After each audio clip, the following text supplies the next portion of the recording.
তো hey guys, welcome back to my channel. তো দেখতে পাচ্ছ জঙ্গল দিয়ে চলছি বলতে এখানে যাচ্ছি, একটু কারি পাতা আনতে যাচ্ছি। কারণ মেয়ে জেদ ধরেছে চিড়া ভাজা খাবে। চিড়া ভাজা আমি স্কুলে টিফিন নিয়ে যাব, আমাকে এখন বানিয়ে দাও। তো এখানে আসছি কারি পাতা আনতে। আর দেখতে পাচ্ছ এখানটায় প্রচণ্ড পরিমাণে কিন্তু রোদ। তো এখানে অনেক কারি পাতার গাছ আছে, কারি পাতা নিতে এসছি।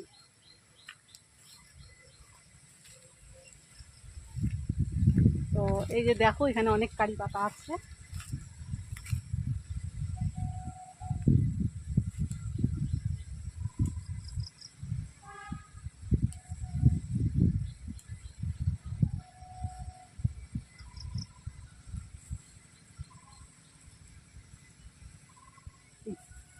কারি পাতা নিয়ে নিয়েছি,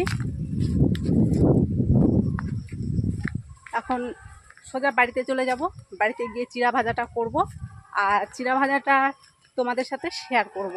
তো চলো প্রথমে বাড়িতে যাই। আর দেখো প্রচণ্ড পরিমাণে রোদ।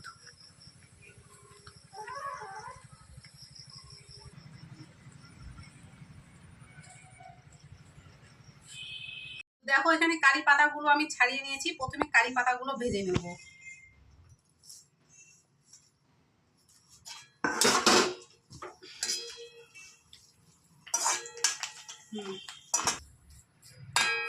তো দেখো কারি পাতাগুলো ভাজা হয়ে গেছে, উঠিয়ে নেব।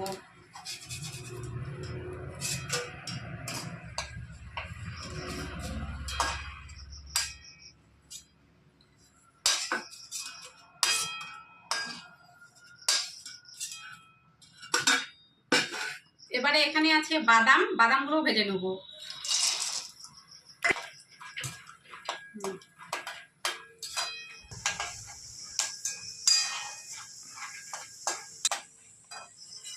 তো দেখো বাদামগুলো ভাজা হয়ে গেছে, বাদামগুলো প্রথমে তুলে নেব।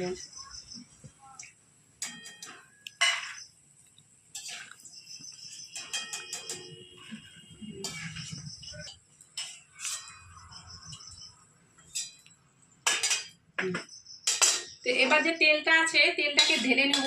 তেলের মধ্যে চিড়া ভাজবো না, চিড়াটা এমনি ভাজবো। তো দেখো তেলটাকে ঢেলে নিলাম, তেলটাকে সাইড করে দিই, গরম তেল।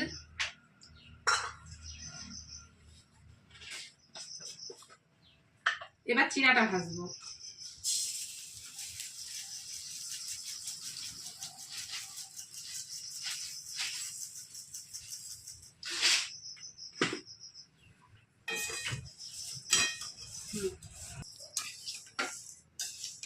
চিড়াটাকে কিন্তু টাইম নিয়ে ভাজতে হবে, খুব তাড়াতাড়ি কিন্তু হয়ে যাবে না।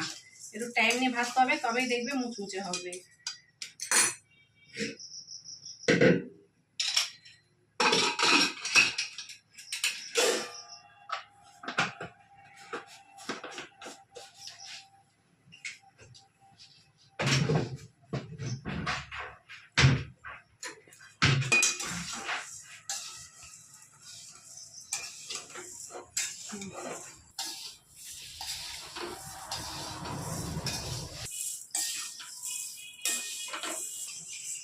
তো দেখো চিড়া ভাজা কিন্তু এখানে হয়ে গেছে, অনেকটা টাইম লাগলো কিন্তু ভাজতে। চিড়া ভাজা হয়ে গেছে, চিড়া ভাজাটা নামিয়ে নিব। আর এখানে প্রেসারে ডাল দিয়ে রেখেছিলাম, ডালটাকে বসিয়ে দিলাম সেদ্ধ হওয়ার জন্য। আর ওইদিকে দেখো ভাত রান্নাও হয়ে গেছে। তো চলো চিড়াটাকে এখন ঠান্ডা করে নিই, ঠান্ডা করে নিয়ে তারপরে মাখাবো।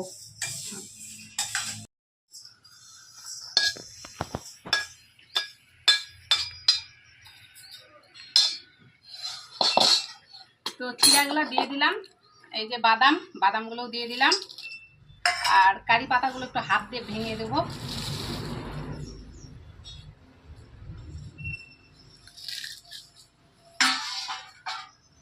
আর এই হচ্ছে লবণ।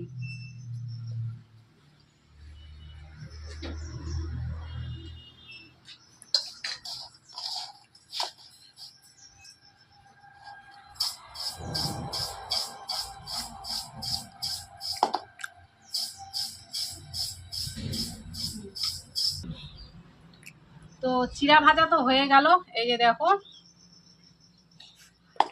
তো আজকে আজকের ভিডিওটা কেমন লাগলো তোমাদেরকে কমেন্ট করে অবশ্যই জানিও। ভালো লাগলে অবশ্যই লাইক করে দিও, ভিডিওটাকে শেয়ার করে দিয়ে চ্যানেলটিকে সাবস্ক্রাইব দিও। তো আমরা ততক্ষণ চিড়ে ভাজা খেতে থাকি। বাই।